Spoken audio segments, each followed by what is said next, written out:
નમસ્કાર સાથી મિત્રો, સ્વાગત છે આપ સર્વેનું ડિજિટલ પ્લેટફોર્મ સુધીર સર બાયોલોજીમાં. હવે લાસ્ટ લેક્ચરની અંદર મતલબ કે જન્માષ્ટમીના વેકેશન પહેલાં આપણે અભ્યાસ કર્યો હતો અલગ અલગ પ્રકારના અંગિકાઓ, અને એની અંદર ખાસ કરીને આપણે લાસ્ટની અંદર અભ્યાસ કર્યો હતો હરિતકણ વિશેની માહિતી. હવે હરિતકણ વિશેની માહિતીની અંદર આપણે થોડા સમય પહેલાં મતલબ થોડાક લેક્ચર પહેલાં એવો અભ્યાસ કર્યો હતો કે અંતઃપટલમય તંત્ર. અંતઃપટલમય તંત્ર એટલે શું થાય તો કે જે અંગિકાઓ છે એના કાર્ય એકબીજાને મળીને સંપૂર્ણ થતા હોય ને તો એને કહેવામાં આવે છે અંતઃપટલમય તંત્ર. એની અંદર અંતઃપટલમય તંત્રનો ભાગ હોય તો એવી અંગિકાઓ હતી અંતઃકોષ રસજાળ, ગોલ્ગીકાય, લાઇસોઝોમ અને રસધાની. અને અંતઃપટલમય તંત્રનો ભાગ ન હોય તેવી અંગિકાઓ હતી. એની અંદર હતું કણાભસૂત્ર, પેરિક્સોઝોમ અને હરિતકણ. એના વિશેનો આપણે અભ્યાસ કર્યો. આજના દિવસની અંદર આપણે અભ્યાસ કરવાનો છે આદિકોષ કેન્દ્રીય કોષ અથવા તો સુકોષ કેન્દ્રીય કોષ બંનેની અંદર જે હલનચલન અને પ્રચલન માટેની રચના કે જેને કહેવામાં આવે છે પક્ષ્મ અને કશા. જો પ્રચલન અને હલનચલનની અંદર ફેર હું અહીં લખું છું. સૌથી પહેલાં તો પ્રચલન એટલે શું થાય અને બીજું હલનચલન એટલે શું થાય.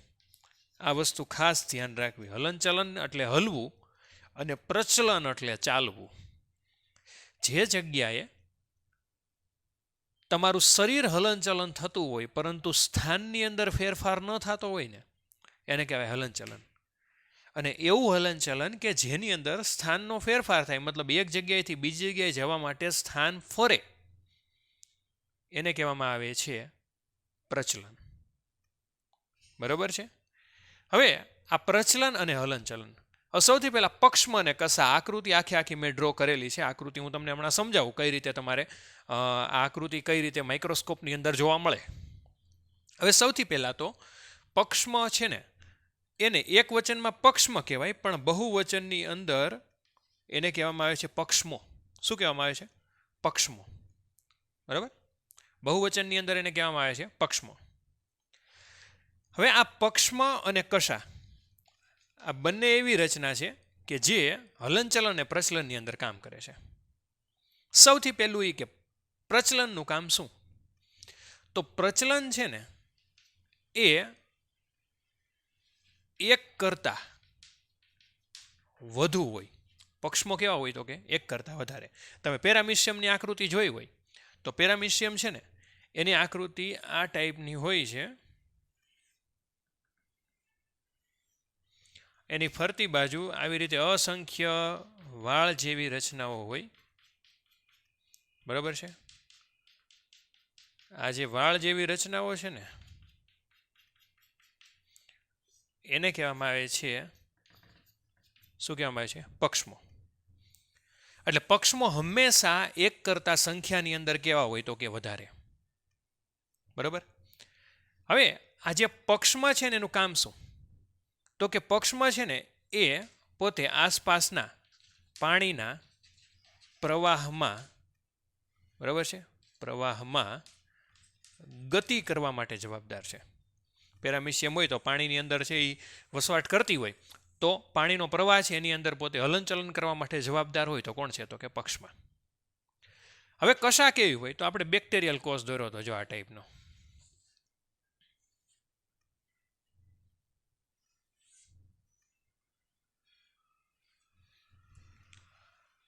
તો આ જે રચના છે ને એને શું કહેવામાં આવે છે તો કે કશા.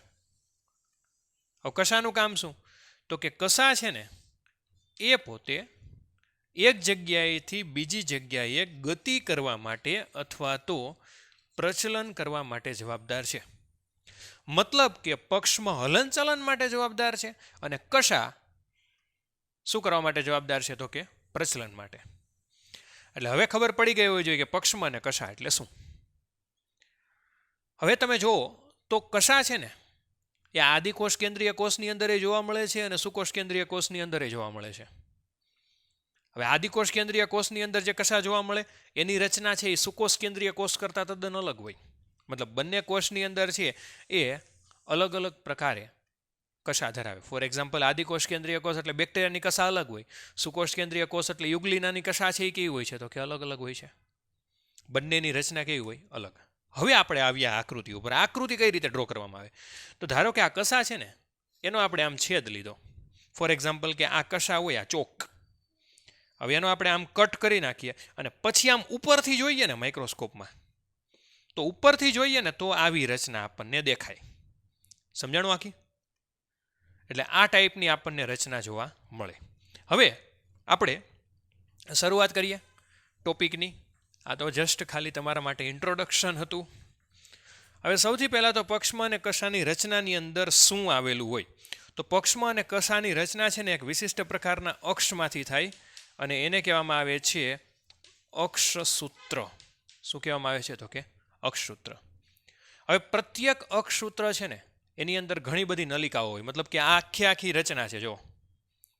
અને એક વસ્તુ યાદ રાખવી કે પક્ષમાં અને કશા છે ને એ જીવરસ માંથી ઉદ્ભવેલી, બરાબર, અથવા તો એમ પણ કહી શકાય કે જીવરસથી ઘેરાયેલી.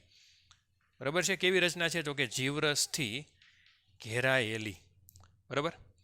અને જીવરસથી ઘેરાયેલી રચના હોય એટલે એને કહેવાય જીવરસ પટલથી ઘેરાયેલી. એટલે ઉદ્ભવે છે જીવરસમાંથી અને જીવરસ પટલથી ઘેરાયેલી. તમે જુઓ તો આ ગ્રીન કલરની જે આખી રચના રહી ને, બરાબર, એને શું કહેવામાં આવે છે? તો કે જીવરસ પટલ. એટલે પક્ષમાં ને કશા કોષરસમાંથી ઉદ્ભવતા બહિરુદભેદ છે. બહિરુદભેદ એટલે બહારના ભાગમાં ઉદ્ભવતા. આપણે આદિકોષ કેન્દ્રીય કોષની રચના ભણતા હતા ને ત્યારે આપણે જોયું હતું કે પક્ષમાં અને કશા છે ને એમાં ખાસ કરીને કશાની રચના આપણે ભણ્યા હતા કે કશા છે ને એ કોષની અંદરથી એનો ઉદ્ભવ થાય અને બહાર સુધી લંબાયેલી હોય, પણ એની ફરતે જે આવરણ આવેલું હોય એને શું કહેવાય? તો કે જીવરસ પટલ. જો અહીં આપેલું છે આપણને, આ કે આખું જીવરસ પટલનું આવરણ છે. બરાબર. પ્લસ એનું જે અક્ષ છે એને અક્ષસૂત્ર કહેવાય. એની અંદર શું ગોઠવાયેલું છે? તો કે જો આ બધી નલિકાઓ ગોઠવાયેલી છે. બરાબર. હવે નલિકાઓ છે ને એ અક્ષસૂત્રને સમાંતર હોય અને એ નલિકાની ગોઠવણી છે ને એને 9+2 ગોઠવણી કહેવાય. ખાસ યાદ રાખવું, આકૃતિ ડ્રો કરતા હોય ને ત્યારે ખાસ યાદ રાખવું કે પરિઘ વિસ્તારમાં 9 જોડ નલિકા હોય અને કેન્દ્રમાં 2 હોય. હું તમને સમજાવું. તમે જુઓ તો કે પરિઘ વિસ્તારમાં 1, 2, 3, 4, 5, 6, 7, 1, 2, 3, 4, 5, 6, 7, 8 ને 9. આ 9 નલિકા હોય પરિઘ વિસ્તારમાં. અને કેન્દ્રની અંદર તમે જુઓ તો 1 અને 2, એટલે 9 પરિઘ વિસ્તારમાં ગોઠવાયેલી હોય અને કેન્દ્રમાં કેટલી હોય? તો કે 2. હવે પરિઘ વિસ્તારમાં જે 9 નલિકાઓ ગોઠવાયેલી હોય ને એ કયા સ્વરૂપે હોય? તો કે જોડ સ્વરૂપે હોય. કયા સ્વરૂપે હોય? જોડ. કેન્દ્રમાં એક જ જોડ, જ્યારે પરિઘ વિસ્તારમાં 9 જોડ. એટલે તમને એવું પૂછે પરિઘ વિસ્તારમાં કુલ નલિકાની સંખ્યા કેટલી પૂછે ને, તો 9 × 2 એટલે કેટલા થશે? તો કે 18 નલિકા આવે. પણ એવું પૂછે કે જો જોડ કેટલી છે તો શું આવશે? તો કે 9. સમજાણું? એટલે પરિઘ વિસ્તારમાં જો જોડ પૂછે તો 9 અને સંખ્યા પૂછે તો શું આવશે? તો કે 18. એટલે પરિઘ વિસ્તારમાં 9 નલિકાઓ એકબીજાને સમાંતર ગોઠવાયેલી હોય અને કેન્દ્રસ્થ વિસ્તારની અંદર 2. હવે આપણે કેન્દ્રસ્થ વિસ્તારની નલિકાઓ વિશે જોઈએ. કેન્દ્રસ્થ વિસ્તારની નલિકાઓ છે તો તમે જુઓ તો આ એક નલિકા અને 2 નલિકાઓ એ એકબીજા વડે જો અહીં વચ્ચેની એક ભાગ છે, બરાબર છે, અને આ જે ભાગ છે ને એને શું કહેવામાં આવે છે? તો કે સેતુ. શું કહેવામાં આવે છે? તો કે સેતુ. તો આ 2 નલિકાઓ છે ને એ ક્યાં આવેલી છે? તો કે કેન્દ્રમાં આવેલી છે. ક્યાં આવેલી છે? કેન્દ્રમાં. કેન્દ્રમાં આવેલી છે ને એટલે કેન્દ્રમાં આવેલી હોય અને પોતે એકબીજા વડે શેના વડે જોડાયેલી હોય? તો કે સેતુ વડે શું હોય છે? તો કે જોડાયેલી હોય. બરાબર. અને શેના વડે ઘેરાયેલી છે? તો કે જો આ ગુલાબી કલરનું જે આવરણ છે એને આપણે શું નામ આપ્યું છે? જોવો તો કે કેન્દ્રસ્થ આવરણ. શું નામ આપ્યું છે? કેન્દ્રસ્થ આવરણ. એટલે એ શેના વડે ઘેરાયેલી હોય? તો કે કેન્દ્રસ્થ આવરણ. ખાસ યાદ રાખવું કે કેન્દ્રની અંદર આવેલી 2 નલિકાઓ છે એ એકબીજા સાથે સેતુ વડે જોડાયેલી છે અને કેન્દ્રસ્થ આવરણ વડે ઘેરાયેલી છે. બરાબર છે? આ થઈ કેન્દ્રમાં આવેલી નલિકાઓ વિશેની વાત. બરાબર. ત્યાર પછી આગળ જોઈએ તો કે પરિઘ વિસ્તારની અંદર શું છે? તો કે પરિઘ વિસ્તારની અંદર કેટલી જોડ છે? તો કે 9 જોડ છે. અને આ પરિઘ વિસ્તારની અંદર જે 9 જોડ છે એ કઈ રીતે જોડાયેલી છે? તો કે પરિઘ વિસ્તારમાં 9 જોડ છે ને એ એકબીજા સાથે જોવો તો કેના વડે જોડાયેલી, તો આ જોડ છે આની સાથે કેના વડે જોડાયેલી, તો કે આ ભાગ છે. આ જોડ છે આની સાથે કેના વડે જોડાયેલી, તો કે આ ભાગ છે. તો એ ભાગ છે એને નામ શું કહેવામાં આવે છે, કે આંતરદ્વિકીય સેતુ. શું કહેવામાં આવે છે, તો કે આંતરદ્વિકીય સેતુ. મતલબ પરિઘ વિસ્તારની નલિકાઓ એકબીજા સાથે આંતર દ્વિકીય સેતુ દ્વારા જોડાયેલ હોય છે. શેના દ્વારા જોડાયેલ હોય, તો કે આંતરદ્વિકીય સેતુ. પછી તમે બીજું થોડુંક યાદ કરો હજી. હવે આ નલિકાઓ બધી એકબીજા સાથે જોડાયેલી જ છે, પણ જો કેન્દ્રમાં આવેલ નલિકાઓ સાથે જોડાયેલી જ હોય છે કે નહીં. તો એને આપણે શું નામ આપ્યું છે, તો કે એને આપણે નામ આપ્યું છે ત્રિજ્યાવર્તી તંતુ. શું નામ આપ્યું છે, તો કે ત્રિજ્યાવર્તી તંતુ. મતલબ કે તે કેન્દ્રસ્થ નલિકા સાથે કેના વડે જોડાયેલ છે, તો કે ત્રિજ્યાવર્તી તંતુ. ખાસ યાદ રાખવું આ બે વસ્તુ, કે પરિઘ વિસ્તારની નલિકાઓ છે ને એ એકબીજા સાથે કેના વડે જોડાયેલી છે, તો કે આંતરદ્વિકીય સેતુ. આ એકબીજા સાથે થયું. અને મધ્યમાં આવેલ કેન્દ્રસ્થ નલિકા સાથે કેના વડે જોડાયેલ છે, તો કે ત્રિજ્યાવર્તી તંતુ. આ ખાસ યાદ રાખવું, બરાબર. હવે આ પક્ષમાં અને કસા છે ને એનો તલકાય, મતલબ કે એની જે આખી રચના છે એ સમગ્ર તલકાય છે એ તારા કેન્દ્રના તલકાય જેવો છે. મતલબ કે તમને પક્ષમાં અને કસા આવડે ને એટલે આઈ એમ કન્ફર્મ કે તમને તારા કેન્દ્ર અને તારાકાય આવડશે, બરાબર છે. આમાં તમારે આકૃતિ યાદ રાખો, આવડી આકૃતિ એટલે કમ્પ્લીટલી તમને આવડી જાય, કોઈ પણ પ્રકારનો ફેર નથી, બરાબર છે. જ્યાં જ્યાં થોડોક માઇનોરો ફેરફાર આવતો હોય છે એ હું તમને કહીશ. હવે નેક્સ્ટ આપણે ભણવાનું છે તારાકાય અને તારા કેન્દ્ર. અહીંયા જ લખી નાખું છું, તારાકાય અને તારા કેન્દ્ર. જો પક્ષમાં અને કસા સૌથી પહેલું પાકું કરવાનું. પક્ષમાં અને કસા છે ને એ જ્યારે પૂરું થઈ જાય ને ત્યારે તારાકાય અને તારા કેન્દ્ર આવડશે. પક્ષમાં અને કસા નહીં આવડે, તારાકાય અને તારા કેન્દ્ર પણ આવડશે નહીં. હવે સૌથી પહેલા તો તારાકાય એટલે શું થાય, તો કે તારાકાય એક એવી રચના છે કે જે બે કાટખૂણે ગોઠવાયેલી રચનાઓ ધરાવે છે.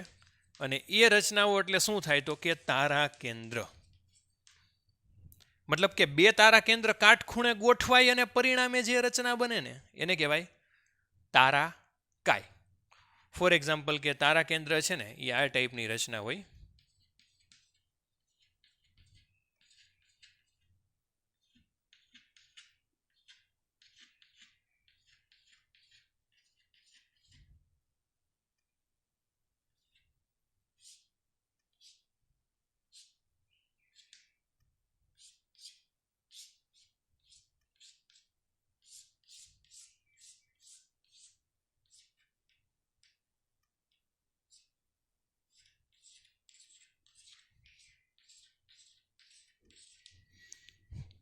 આ તારા કેન્દ્ર છે, આ આપણે 3D માં દોરેલી છે. હવે આવું ને આવું તારા કેન્દ્ર છે ને અહીંયા પાછું બીજું ગોઠવાય ને, બરોબર છે.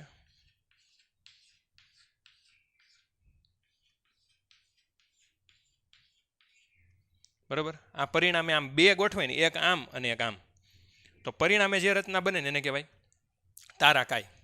પણ એમાંથી એક તમે કાઢી લો તેને શું કહેવાય, તારા કેન્દ્ર. હવે પ્રત્યેક તારા કેન્દ્ર છે ને એની ફરતે આવેલ જે જીવરસ છે એને કહેવામાં આવે છે તારા વર્તુળ. બરાબર, મતલબ કે આ તારા કેન્દ્ર છે એ પ્રાણી કોષની અંદર આવેલું, એની ફરતે કોષરસ આવેલો હોય કે ન હોય, તો જે આ કોષરસ આવેલો છે ને એ કોષરસને શું કહેવામાં આવે છે, તો કે તારા વર્તુળ. હવે પ્રશ્ન એવો થાય કે પક્ષમાં અને કસામાં આપણે ભણ્યા હતા કે એની રચના તારા કેન્દ્ર જેવી જ છે, મતલબ એની રચના આવડે તો તમને તારા કેન્દ્રની રચના આવડે, બરાબર. તો ફેર શું છે, તો જેમ પક્ષમાં ને કસાની અંદર 9+2 ગોઠવણી મતલબ પરિઘ વિસ્તારમાં 9 જોડ આવેલી હોય ને, સેમ ટુ સેમ તારા કેન્દ્રમાં પણ ટ્યુબ્યુલિનની બનેલી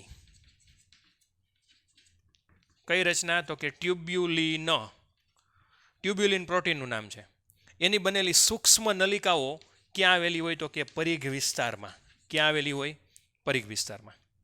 મતલબ કે અહીંયા જેમ પરિઘ વિસ્તારમાં જે નલિકાઓ આવેલી છે ને ટ્યુબ્યુલિનની, એમ જ સૂક્ષ્મ નલિકાઓ ટ્યુબ્યુલિનની છે ને એ પરિઘ વિસ્તારમાં તારા કેન્દ્રમાં આવેલી. મતલબ પક્ષમાં અને કસામાં ટ્યુબ્યુલિનની જ બનેલી નલિકાઓ હોય. હવે આ તારા કેન્દ્રની અંદર ફેર શું છે તો કે પક્ષમાં અને કસામાં કેટલી છે તો કે બબે આવેલી છે, પરિઘ વિસ્તારમાં જોડ આવેલી છે. પણ ફેર એટલો છે કે તારા કેન્દ્રની અંદર નલિકાઓ કયા સ્વરૂપે આવેલી હોય તો કે ત્રેખડ સ્વરૂપે. કયા સ્વરૂપે? ત્રેખડ. મતલબ કે 3-3 આવેલી હોય, બબે નહીં. આ જ ફેર ખાલી. પક્ષમાં અને કસામાં કેટલી છે તો કે પરિઘ વિસ્તારમાં બબે નલિકાઓની જોડ છે. જ્યારે આની અંદર તમે એક હજી વધારી દો ને આવી રીતે આમ, એટલે એ આકૃતિ શેની થઈ જાય તો કે તારા કેન્દ્રની. શેની થઈ જશે? તારા કેન્દ્રની. પ્લસ પક્ષમાં અને કસાની અંદર શું આવેલું છે તો કે મધ્યની અંદર કેન્દ્રસ્થ નલિકાઓ આવેલી છે, બે એકબીજા સાથે સેતુ વડે જોડાયેલી છે. પણ તારા કેન્દ્રની અંદર શું આવેલું હોય કે તો મધ્યની અંદર એક પ્રોટીનનો બનેલો એક દંડ આવેલો હોય જેને કહેવામાં આવે છે મધ્ય દંડ. શું કહેવામાં આવે છે તો કે મધ્ય દંડ. બરોબર છે. અને આ જે ત્રેખડ છે ને એ પણ એકબીજાને સમાંતર અને સેજ ત્રાસી એટલે કાટખૂણે ગોઠવાયેલી હોય. મતલબ કે આ જે ત્રેખડ છે ને એ પણ કઈ રીતે ગોઠવાયેલી હોય તો કે કાટખૂણે, મતલબ કે સેજ ત્રાસી ગોઠવાયેલી હોય. બરોબર છે. એટલે આ મધ્યદંડ. હવે તમે જો કે આની અંદર જે પરિઘ વિસ્તારમાં જે જોડ હતી એકબીજા સાથે શેના વડે જોડાયેલી હતી તો કે આંતરદ્વિકીય સેતુ. તો સેમ તારા કેન્દ્રમાં પણ ત્રેખડ એકબીજા સાથે આંતરદ્વિકીય સેતુ દ્વારા જોડાયેલી હોય. પ્લસ કે મધ્યમાં એટલે કે કેન્દ્રમાં જે નલિકા છે એની સાથે આમાં શેના વડે જોડાયેલી હતી તો કે ત્રિજ્યાવર્તિક તંતુ. તો આની અંદર પણ એ ત્રેખડ છે એ પ્રોટીનના બનેલા મધ્યદંડ સાથે શેના વડે જોડાયેલી છે તો કે ત્રિજ્યાવર્તી તંતુ.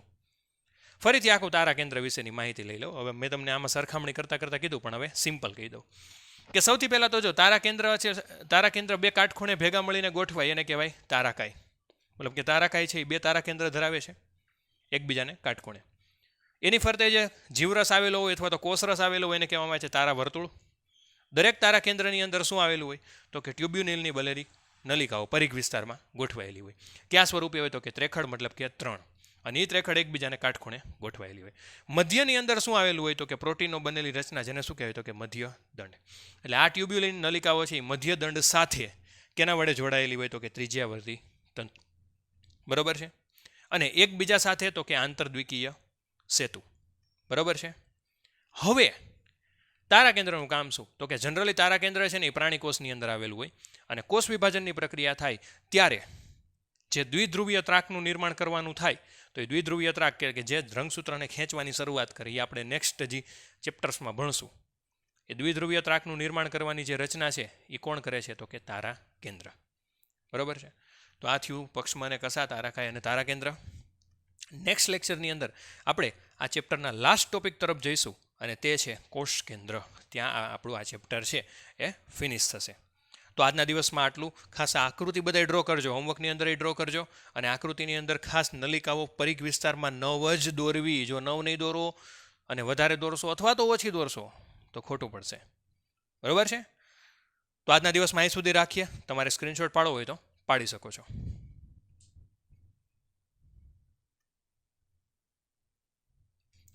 તો આશા રાખીએ કે બધાને લેક્ચર પસંદ આવ્યો હોય છે. વધુને વધુ ચેનલને લાઇક કરો, સબસ્ક્રાઇબ કરો, શેર કરો. આપણી ચેનલનું નામ અહીં લખ્યું છે, યુટ્યુબ ઉપર ચેનલ છે સુધીર સર બાયોલોજી. બરાબર. સબસ્ક્રાઇબ કરી અને બેલ આઇકોન ઉપર ક્લિક કરજો જેથી કરીને તમને જલ્દીથી જલ્દી નોટિફિકેશન મળી શકે. ઓકે. ત્યાં સુધી જય હિન્દ, જય ભારત.